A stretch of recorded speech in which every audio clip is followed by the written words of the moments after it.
Baik, bismillahirrahmanirrahim. Assalamualaikum warahmatullahi wabarakatuh. Para mahasiswa sekalian, berjumpa lagi pada pertemuan selanjutnya ya. Masih membahas tentang materi hukum konstitusi ya. Kita mulai saja.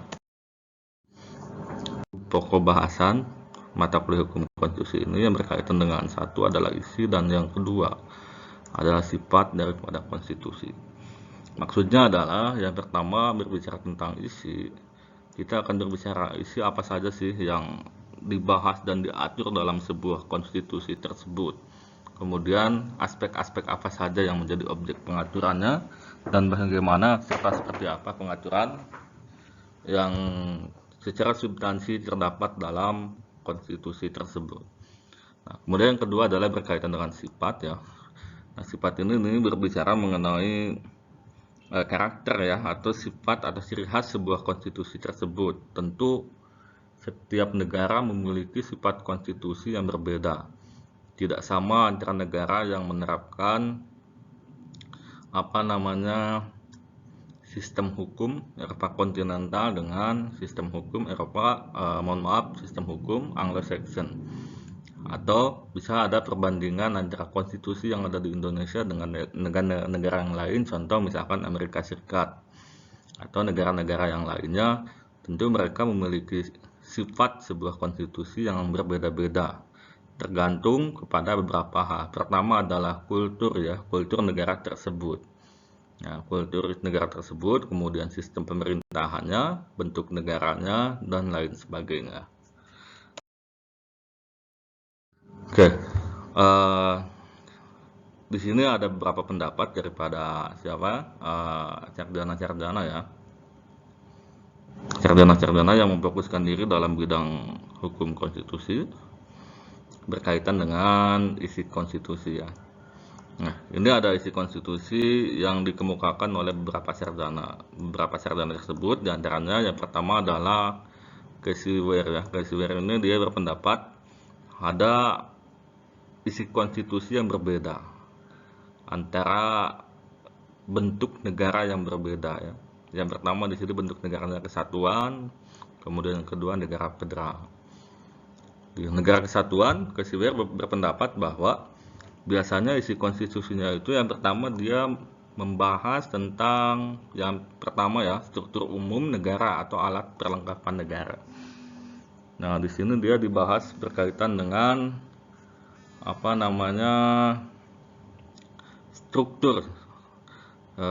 struktural negara, mulai dari presiden atau kepala negara sampai ke bawah, dan perlengkapan negara semacam lembaga-lembaga yang sifatnya atau semi otonom ya, seperti itu, yang menunjang dalam pelaksanaan bernegara.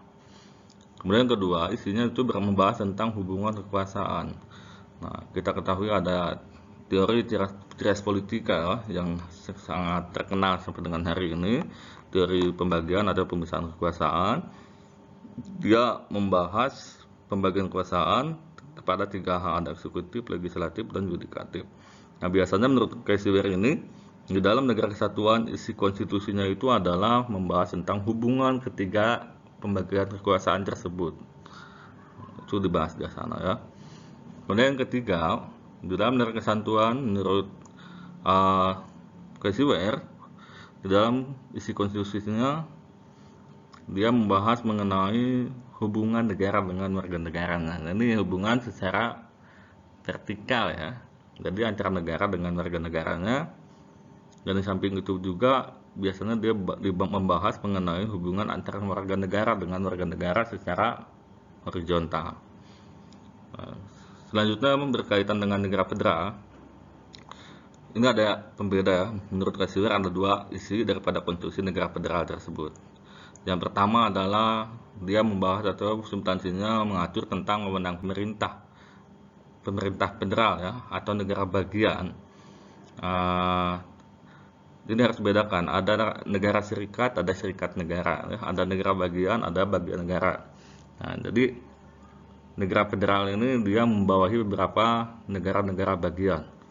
Nah, semacam kalau di negara satuan ada pemerintahan pusat, kemudian di bawahnya adalah pemerintahan daerah. Nah, cuman ada bedanya kan, untuk apa namanya sistem atau bentuk sistem pemerintahan negara kesatuan dan negara federal ini. Bentuk negaranya tentu berbeda dan pengaturan sistem pemerintahannya pun berbeda.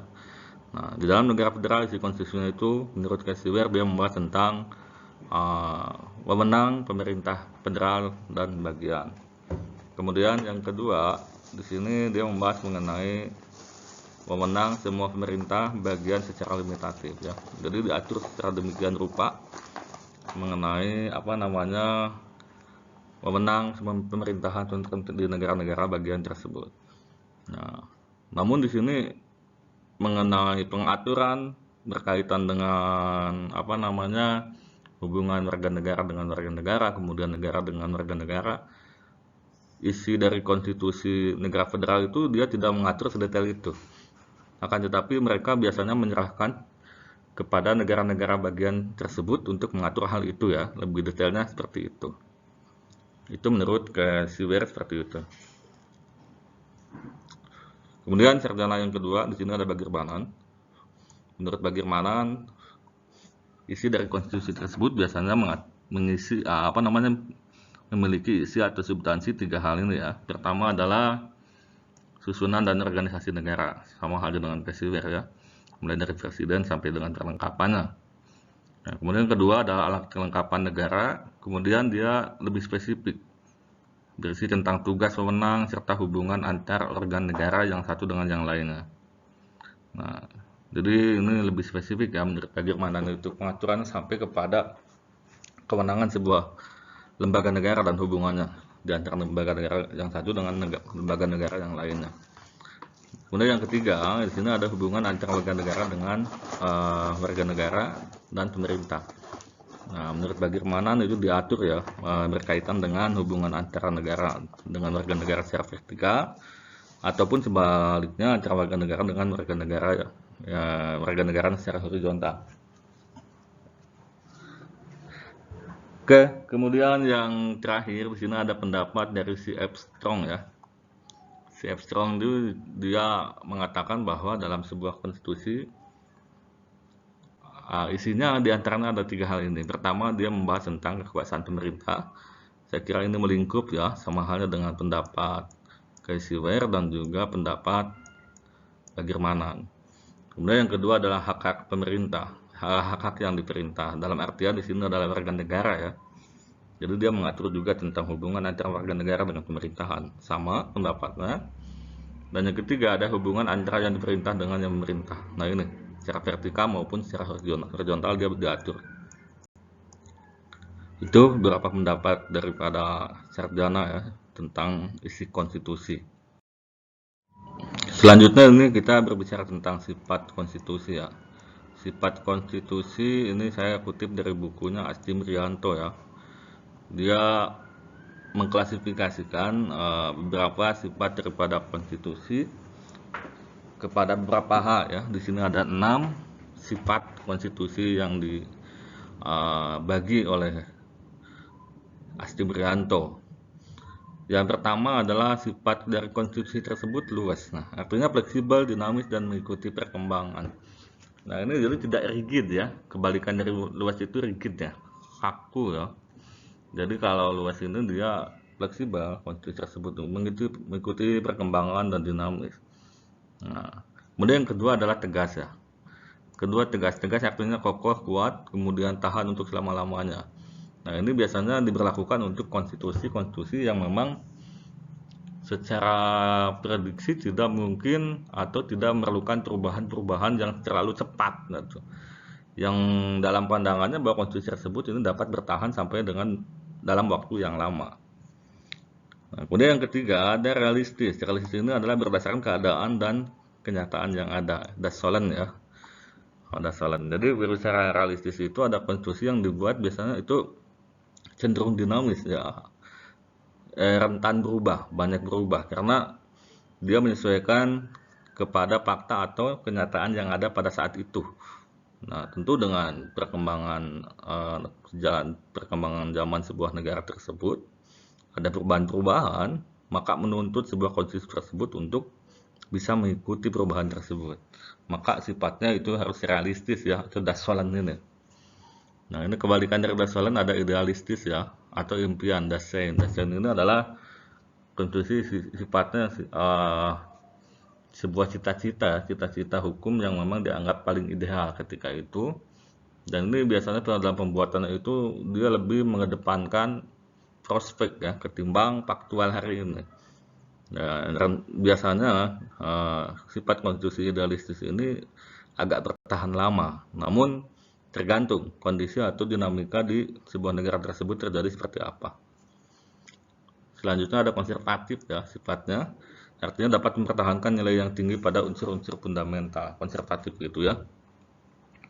Nah maksudnya ini seperti yang dibahas sebelumnya bahwa sebuah konstitusi itu kan dia memiliki nilai-nilai universal ya, nilai universal yang terdapat di sebuah negara tersebut.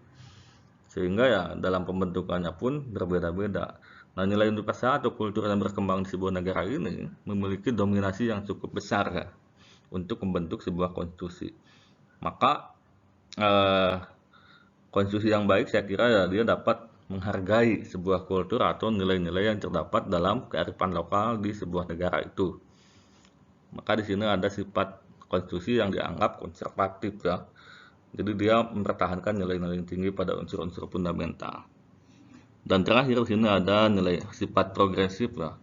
Nah, progresif ini artinya ada penyesuaian dan perkembangan masyarakat. Nah, progresif ini dia mengikuti sejauh mana sih tingkat perubahan, kecepatan perubahan yang berkembang di masyarakat. Nah, progresif ini biasanya dia lebih cepat tanggap ya gitu kan terhadap keadaan masyarakat di sebuah negara itu. Oke, itu saja untuk pertemuan kali ini. Silakan seperti biasa Anda tanggapi di diskusi, uraikan dengan bahasa Anda sendiri sesuai dengan pemahaman. Kemudian Anda mau menambahkan tidak apa-apa, silakan dipersilakan. Terima kasih. Saya kira itu untuk pertemuan kali ini. Assalamualaikum warahmatullahi wabarakatuh.